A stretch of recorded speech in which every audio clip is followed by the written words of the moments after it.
I've been running this obvious tool coast setup for quite a while now, and today we've got some more pouches and we're going to customize and change my setup. Now we've got a few different pouches in here to choose from, and there's been some big updates on some of them. For example, we've got this new dominant setup here, which is very similar to the one that I have been using. One of my favorite things about this setup has been the leather sheath, and we can see on the new one, they've actually made it even wider, so it's even easier to slide your hammer in there. On top of that, we can see another update, and we got this little leather strap here for your tools to hang on to. And we can see on the new one, it's actually been changed to be at the back of the pouches. I think that's going to be a lot more practical when you're using the tool belt. You probably want your pencils like this one to be closer to the front of your body and your tools to be hanging around from the back. So this one definitely has some great improvements. I'm definitely taking the updated pouches, and that can go into the dominant side. The other two pouches we have are for the lightweight tool belt setup.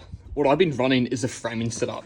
I've got the non-dominant pouches, which are big and bulky, which is exactly what I want. We've got two pouches here that you can fill with so many different things, and there's that many slots in here that you can just fill up, and I'm constantly having that full with everything I need while framing. So I think for the belt that I'm running at the moment, I'm going to keep the same non-dominant pouch on there, but I do want to get a second setup running with these smaller pouches. Now this is the dominant side here, and we can compare that with that new one I just picked up, and you can see it's half the size. We still have that large leather sheath for the hammer, but we can just see the side pouch is a lot more compact. Now with the non-dominant pouch, one thing you can do is unclip this front bag here, and it comes off to make the belt even smaller. We can see we've got a little slot in here for your tape to go into, and apart from that, there's not a lot in there, which is perfect if you want a nice light setup. What I've done with my old non-dominant pouch is I've actually taken this bag, and that's what I've got sitting right behind me. So the setup I am running is going to be mostly similar to how I had it. I'm only changing over the dominant pouches for the new and improved framing setup.